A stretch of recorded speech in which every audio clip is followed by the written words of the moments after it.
is Israel going to cut down on the cost of living? That is the big question on the minds of everybody who is living here as prices soar on everything from groceries to housing. And now Israel's Union of Chambers of Commerce has submitted an 8-point plan to the Minister of Finance that they say has all of the answers. Joining us now to break this plan down, because we certainly want to hear all about it, is Uriel Lin. He's the president of the Federation of Israeli Chambers of Commerce.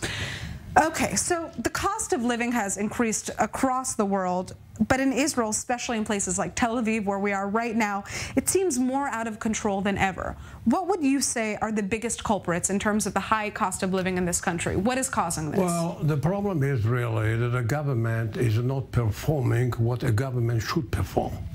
As a matter of fact, there is a tendency in Israel to blame the public sector, which is nonsense. Because in the public sector, there is a competition. There is no item or product in which you do not have a severe competition. Now, I will start with the seaport.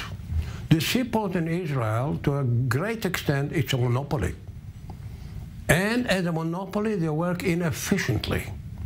As a matter of fact, they work in such a way that sometimes boats had to wait for a whole month to start really unloading.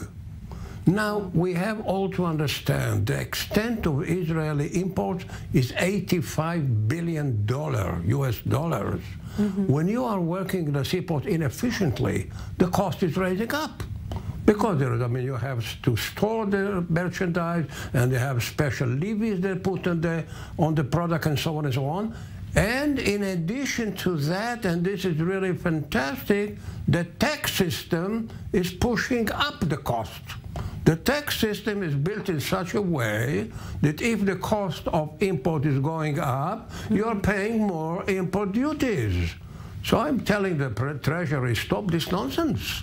Right. If you see there is really a raise in the cost of freight, in the cost of the sea, whatever we are unloading, the cost of unloading the merchandise in the seas, don't put more import duties on imports. Right, and the majority of what Israel receives in imports is coming via the sea or via air, right? Because we are essentially landlocked for the most part. I'll give you one example. We are really placing import taxes, including value-added tax, on the total value of import, including all the expenses, to take it out of the port.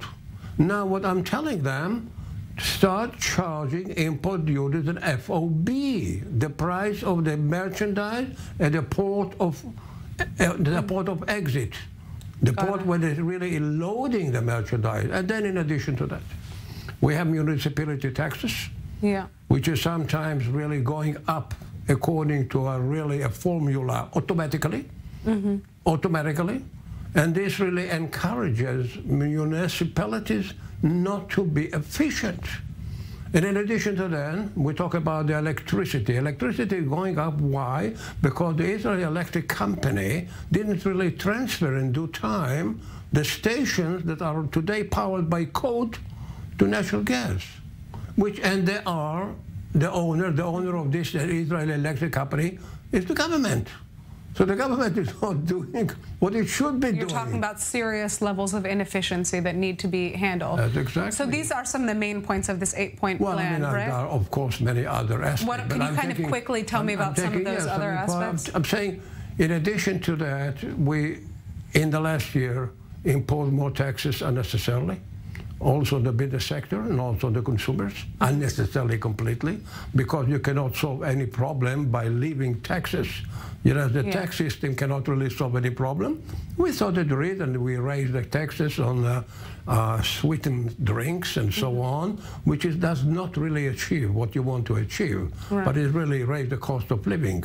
And of course, as I said before, the very fact that the main thing, the seaports. The seaport, which work inefficiently, and the government has the power to investigate why, and we know why they're not doing that. What about the housing market? Is any part of this plan aimed at the housing market and the sky-high cost of buying a home today? Well, let's put it this way. We have, of course, a lot of import, as I said before, into Israel. And we have, of course, a lot of competition. And of course, there are some importers that are stronger and bigger than the others. It's unavoidable. But yet, we have no monopoly. There is a competition, and there is also competition in the networks and, of course, the department store that we have in Israel, being it food or non-food, there is, of course, a lot of competition. Right. So I, first of all, start by saying to the government, do your duty. Take care wherever you do have to take care, and wherever you have the obligation to take care. And this is, to me, it's the main line in fighting the cost of living in Israel. All right. Well, I'd like to thank you so much for joining us. I'm very interested to see how the new finance minister responds to this 8-point plan, because this is really the first time we're hearing something laid out, a clear breakdown of how to tackle this. We certainly have not seen that in any of the campaigns of any of the politicians over the course of the last 5 elections. So I'd like to thank you so much, Oriel Lin, for coming in and breaking that down. Very interesting.